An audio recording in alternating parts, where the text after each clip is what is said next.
Welcome to Farming Aid. The American beef industry is changing, and it's not happening in the boardrooms or the grocery store aisles.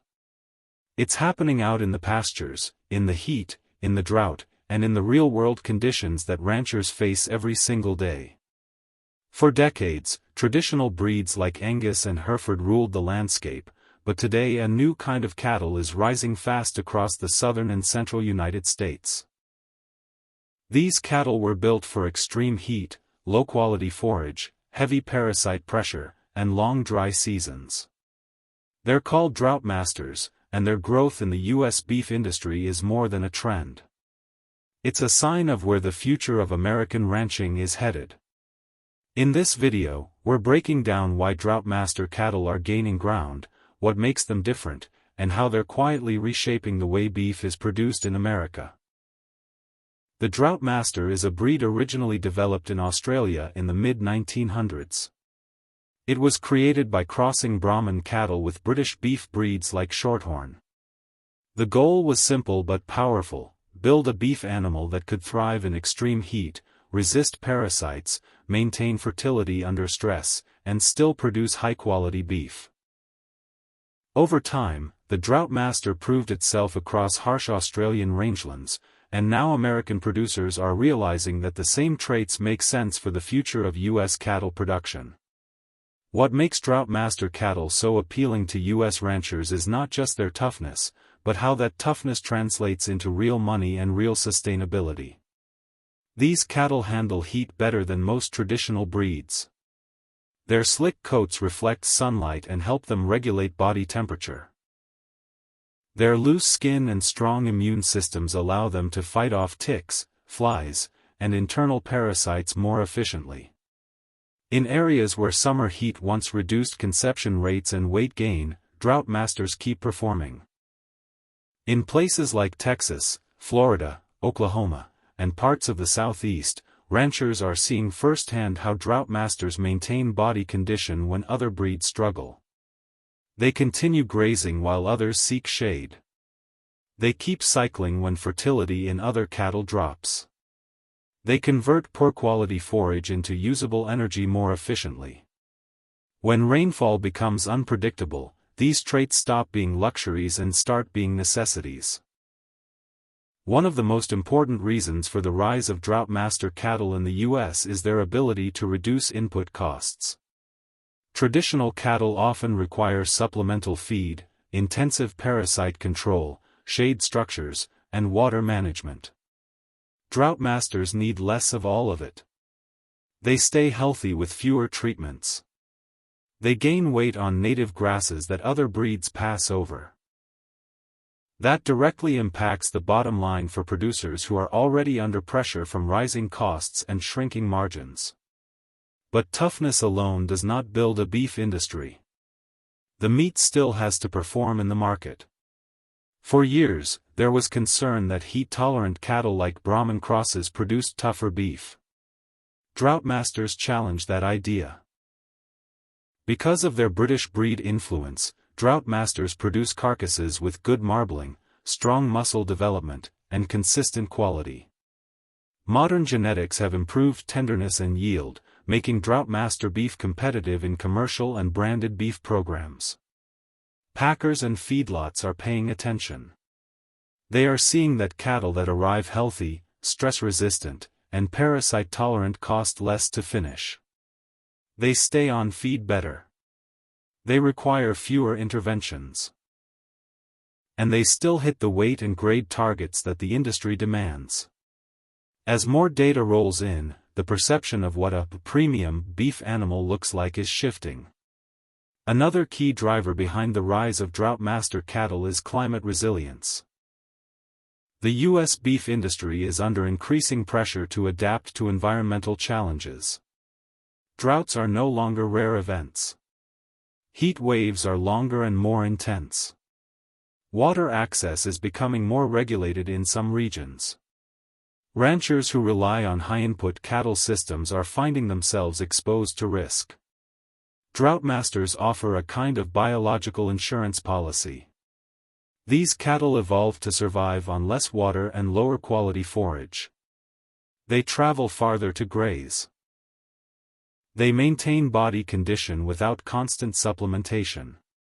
In a future where rainfall patterns are unpredictable and pasture quality fluctuates year to year, this kind of adaptability becomes priceless.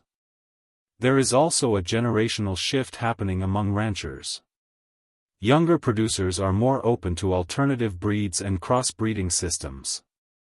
They are less tied to tradition and more focused on efficiency, sustainability, and resilience. Many of them grew up watching droughts wipe out pastures and feed bills destroy profits. When they see a breed like the Droughtmaster performing under pressure, they pay attention. Social media and online cattle marketing have also accelerated the spread of Droughtmaster genetics. Ranchers can now watch videos, compare performance data, and connect with breeders across states and even countries. The success stories are spreading fast.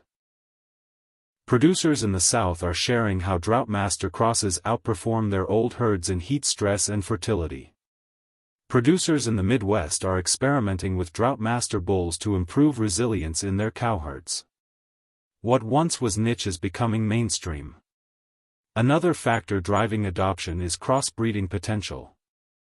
Droughtmasters work exceptionally well in crossbreeding programs. When crossed with Angus, Hereford, or other British breeds, they produce calves with hybrid vigor. That means better growth, stronger immune systems, and higher survival rates. These calves often outperform straight-bred cattle in both pasture and feedlot settings. Hybrid vigor is one of the most powerful tools in cattle production, and Droughtmasters bring heat tolerance into the mix without sacrificing carcass quality. Ranchers who use Droughtmaster bulls on Angus cows often report improved fertility, better calf survival, and more consistent weaning weights in hot environments. That combination is hard to ignore. The rise of Droughtmaster cattle is also tied to the growing focus on regenerative and low-input ranching systems. More producers are trying to reduce chemical use, improve soil health, and let cattle work with the land instead of against it. Droughtmasters fit naturally into that philosophy. Their grazing behavior is efficient. They distribute pressure across the pasture instead of overgrazing small areas. Their manure contributes to soil fertility without heavy compaction. Because they require fewer treatments and less supplementation, Droughtmasters align well with natural and grass-fed beef programs. While not every Droughtmaster operation is grass-fed, the breed's ability to perform on forage alone makes it easier to enter those markets. Consumers are demanding beef that is raised sustainably, humanely, and with lower environmental impact. Droughtmasters help ranchers meet those expectations without sacrificing productivity. In the background of all this is economics.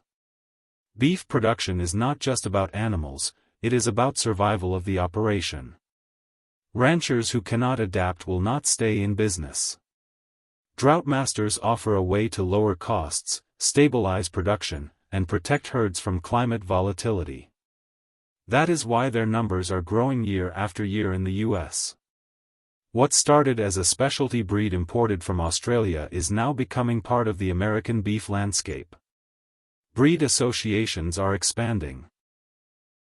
Semen and embryos are being used across multiple states. Ranchers who once dismissed the breed as foreign are now using Droughtmaster bulls because the results speak louder than tradition. The story of Droughtmaster cattle is not about replacing Angus or Hereford. It is about evolution. The beef industry has always changed when conditions demanded it. From longhorns to British breeds, from grass finishing to feedlots, from local markets to global trade, the industry adapts or it disappears. The rise of Droughtmasters is another chapter in that long history of adaptation. In the next decade, the pressures facing ranchers will only increase. Water will be more valuable. Heat stress will cost more money. Parasites will become harder to control. Feed costs will remain unpredictable. Breeds that cannot perform under those conditions will slowly fade out of commercial relevance. Breeds that will rise. Droughtmasters are rising because they solve real problems. They bring heat tolerance without losing beef quality. They bring fertility under stress. They bring efficiency in tough environments. They bring a kind of rugged reliability that the modern beef industry desperately needs. As more producers experiment, more data is collected, and more success stories spread, the Droughtmaster will move from being a curiosity to being a cornerstone in certain regions of the United States. Not because it is trendy. Not because it is exotic. But because it works. And that is how the future of beef is built. Not on nostalgia.